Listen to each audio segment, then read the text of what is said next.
Well, good morning, everybody. It's me, Mitch. Back in the kitchen. Ready for my first meal of the day. What could it be? Am I going to make something exotic?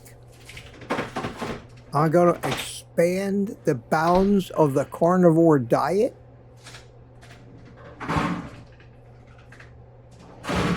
Nah. Bacon and eggs. Again.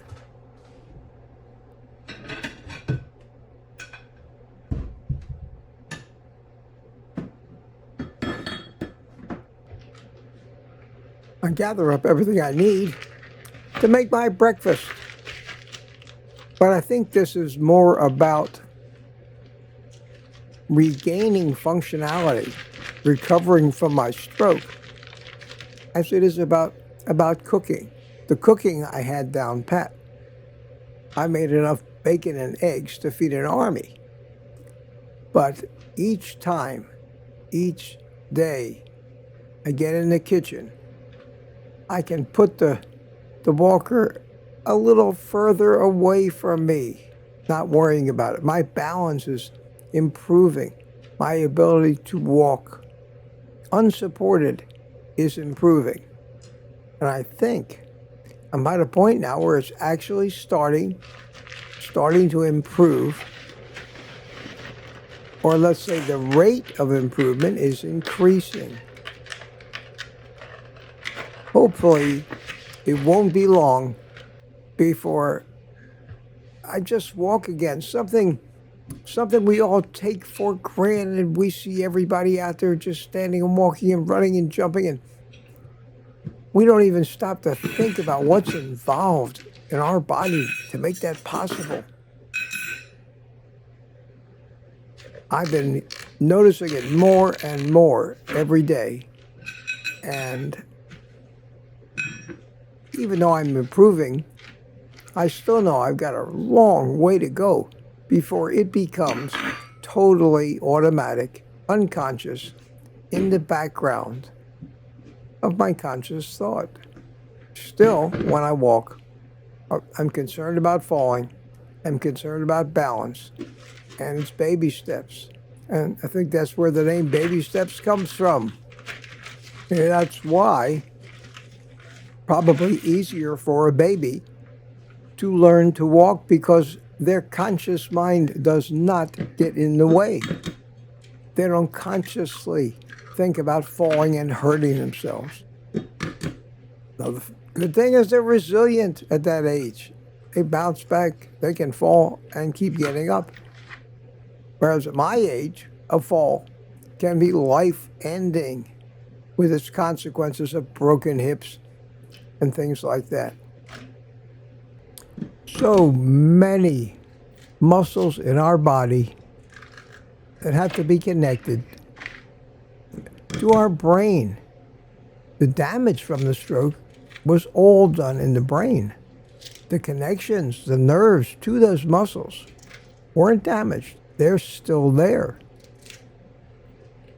The recovery from the stroke really just involves rerouting the ends of those nerves that were connected to the part of the brain that died to a new area of the brain, and for it to learn what it needs to do to manipulate those muscles the way it used to. Sounds like a monumental task. And even though it seems like it's going slowly, the speed with which this is happening is mind-boggling when you think about, from a chemical standpoint, what's really going on.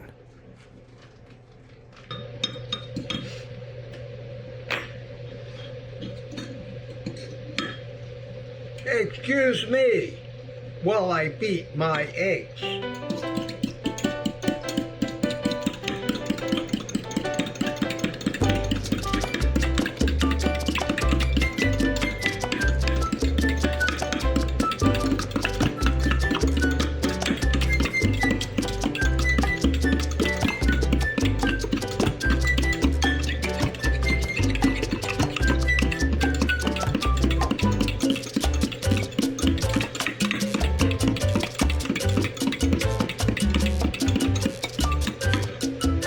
Thank you. Some gags just never get old.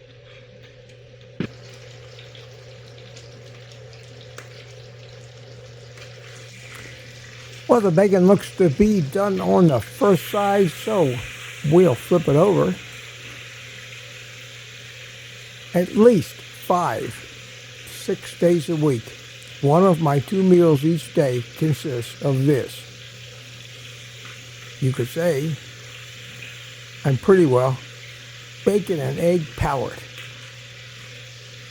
The other meal, I get a small amount of variety, but it's predominantly beef of some kind.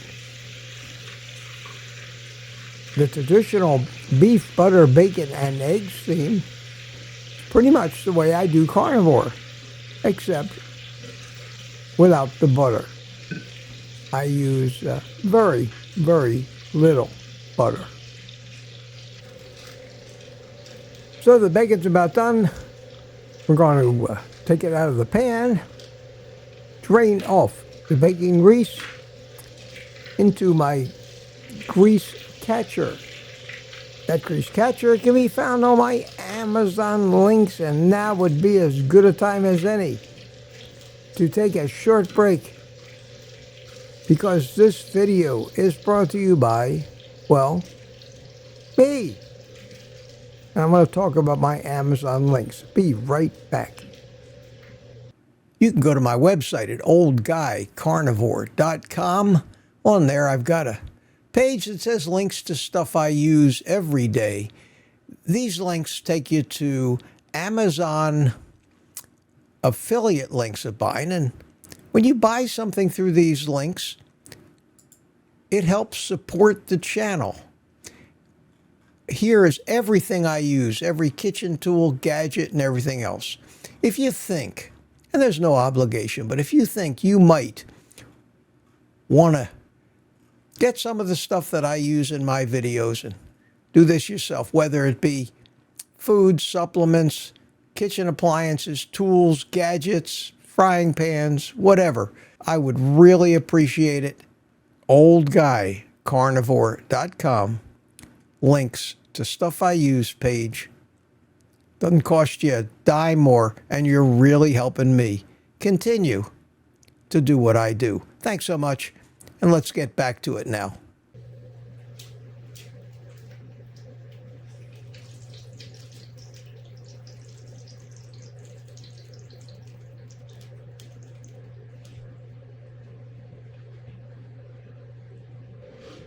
One of the handiest gadgets I've gotten from Amazon is this stainless steel bacon grease catcher. It's got a very fine filter on top. You pour the grease in there. It holds almost half a gallon. It's incredible. And put it back in the refrigerator.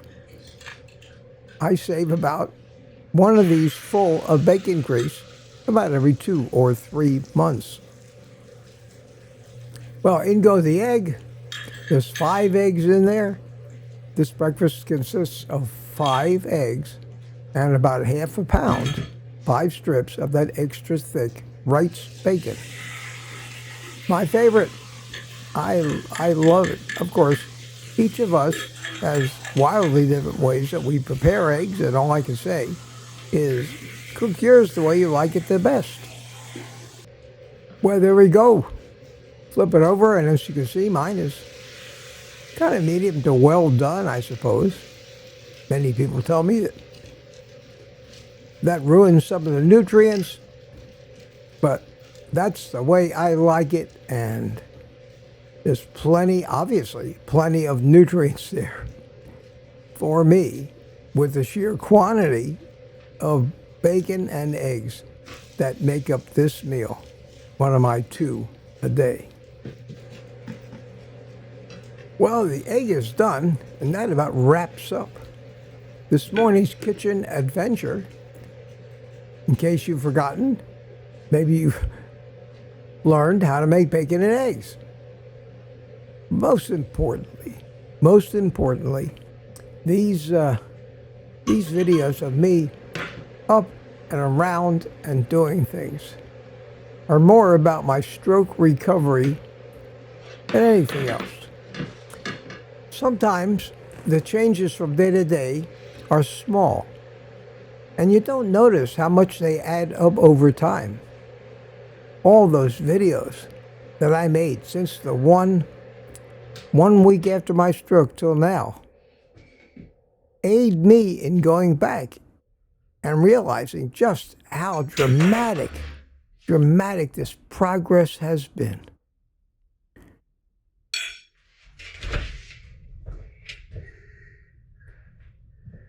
Well, there you have it. There you have it. Getting better every day.